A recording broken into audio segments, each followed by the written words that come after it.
গত 3 বছর ধরে প্রত্যেক বিভাগের সাফল্য চূড়ান্ত পর্যায়ে হয়েছে। তার মধ্যে হকির সাফল্য আমি বলবো একটু অন্য ধরনের সাফল্য। তার পেছনে কারণ হচ্ছে আমরা 22 বছর আমাদের হকির সঙ্গে কোনো সম্পর্ক ছিল না।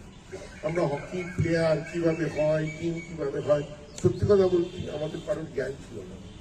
সেইখানে আমরা হকি টিম তৈরি করার সিদ্ধান্ত নিই এবং হকি সচিব হন সুভাষিস পাল।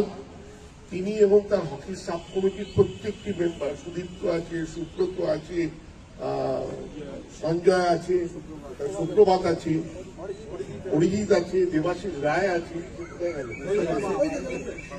সবাই মিলে ঐকান্তিক চেষ্টায় এবং জনি ভাইকে পাওয়া গেছিল, যে আমি তো মনে করি 3 বছর ধরে আমাদেরকে একটা বড় স্তম্ভ, আমাদেরকে হকির পাঠ কিন্তু জনি ভাই করে দিয়েছে। কোথার থেকে প্লেয়ার আনা যাবে, কোথার থেকে ভালো প্লেয়ার হবে, আমরা টাকা প্রচুর খরচা করেছি, এটা ঘটনা। কিন্তু টাকা খরচা করে মোহনবাগানের সব বিভাগই করছে, কিন্তু চ্যাম্পিয়নটাও হতে হবে। তো মোহনবাগানের এই 3 বছরের যে ঈর্ষণীয় সাফল্য হয়েছে, তার মধ্যে হকিকে আমি প্রথম রাখছি। তার পেছনে কারণ হচ্ছে এইটা, যেটা বললাম, 22 বছর পর হকি খেলা শুরু করা এবং 3 বছরের মধ্যে 2বার চ্যাম্পিয়ন, 1বার রানার্স, 1 পয়েন্টের জন্য আমরা রানার্স হয়েছি। প্রথমবার চ্যাম্পিয়ন, দ্বিতীয় বছর রানার্স, এবার চ্যাম্পিয়ন। এবং এবারও আমরা অপরাজিত ভাবে হয়েছি।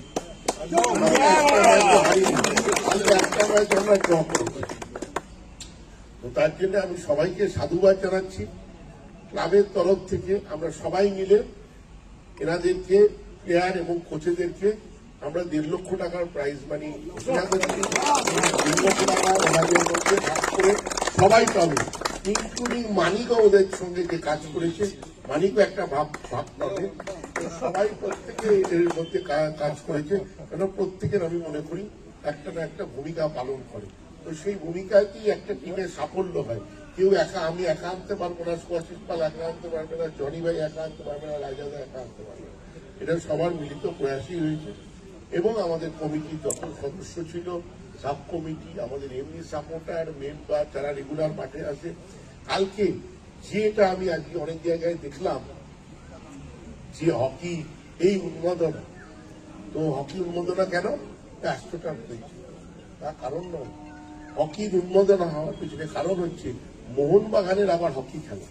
কেন এই ম্যাচটাই যদি মোহনবাগান ইস্টবেঙ্গল না হয়ে ইস্টবেঙ্গল আর একটা অন্য কোনো ক্লাব হতো, তাহলে 4টে কাপও যেত না।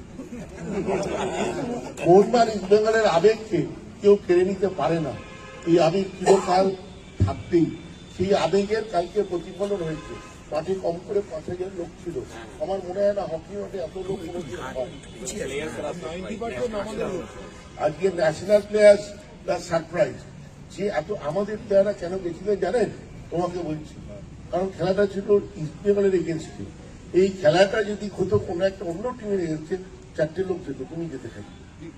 এটা বাস্তব, বাস্তবকে অস্বীকার। মোহনবাগান যায়